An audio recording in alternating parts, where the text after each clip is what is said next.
Hi hello welcome to అమ్మమ్మ చెప్పింది channel. ఈరోజు క్రిస్పీగా ఉండే జంతికలు ఎలా చేసుకుందామో చూద్దాం. ముందుగా ఒక గిన్నెలోకి 2 కప్పుల బియ్యం పిండి, 1 కప్పు శనగపిండి, 2:1 రేషియో అన్నమాట. కొంచెం మిక్స్ చేసుకొని అందులో కొంచెం వాము బాగా నలిపి అందులో వేస్తే బాగుంటుంది. దాంతోపాటు నువ్వులు, 2 టేబుల్ స్పూన్ సాల్ట్, కారం, ఉప్పు కారం 2 కొంచెం మన టేస్ట్ కన్నా ఎక్కువ వేసుకోవాలి. ఎందుకంటే ఆయిల్లో వేగిన తర్వాత అవి తగ్గినట్టు అనిపిస్తాయి. అందుకని ముందుగానే కొంచెం ఎక్కువ వేసుకుంటే సరిపోతుంది. అందులో కొంచెం కరిగించిన బటర్ వేసుకొని బాగా కలపాలి. బటర్ సరిపోయిందా లేదా ఎలా అంటే ఆ పిండిని ముద్దలాగా చేస్తే చక్కగా ముద్ద అయ్యి అలా విచ్చిపోతుంది అన్నమాట. అలా ముద్దలా అయితే బటర్ సరిపోయినట్టు. అప్పుడు ఆయిల్ ఎక్కువ పీల్చకుండా రుచిగా కరకరలాడుతూ వస్తాయి. ఇందులోకి గోరువెచ్చని నీళ్ళు లేదా రూమ్ టెంపరేచర్ వాటర్ అయినా సరే మెల్లమెల్లగా పోసుకుంటూ పిండిని కలపాలి. మరి ఎక్కువ వాటర్ వేసేయకూడదు.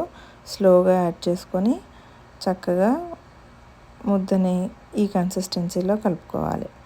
ఎలా అంటే ఇలా నొక్కితే అలా సాఫ్ట్గా ఉండాలన్నమాట. అలా ఒక పావు గంట పక్కన ఉంచాలి. ఈలోపు ఆయిల్ వేడి చేసుకొని బాగా వేడైన తర్వాత కొంచెం చెయ్యి తడి చేసుకొని ఆ ముద్దని జంతికల గొట్టంలోకి నింపాలి. అలా చెయ్యి తడి చేస్తే మనం జంతికలు వేసేటప్పుడు స్మూత్గా ఎక్కువ శ్రమ పడకుండా ఒత్తచ్చు.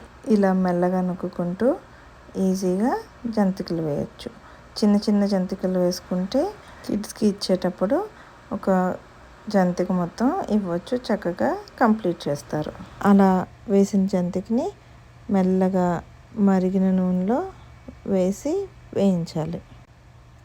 అలా బాగా వేగాక తీసి పక్కన పెట్టుకోవాలి. అలా మీడియం టు హై ఫ్లేమ్లో అన్ని జంతికలు వేయించాలి. జంతికలు వేగాయంటే కొంచెం బ్రౌన్ కలర్ వస్తాయి. సో అలా రాగానే తీసేయాలి. ఇలా చాలా ఈజీగా ఇంట్లోనే జంతికలు చేసుకోవచ్చు. బయట నుంచి కొని తెచ్చే కన్నా ఇలా సింపుల్గా ఈజీగా ఇంట్లోనే చేసుకోవచ్చు. క్రిస్పీ. ఇంకెందుకు ఆలస్యం, ఇలాంటి మంచి రెసిపీస్ కోసం అమ్మమ్మ చెప్పింది ఛానల్ని సబ్స్క్రైబ్ చేసుకోండి.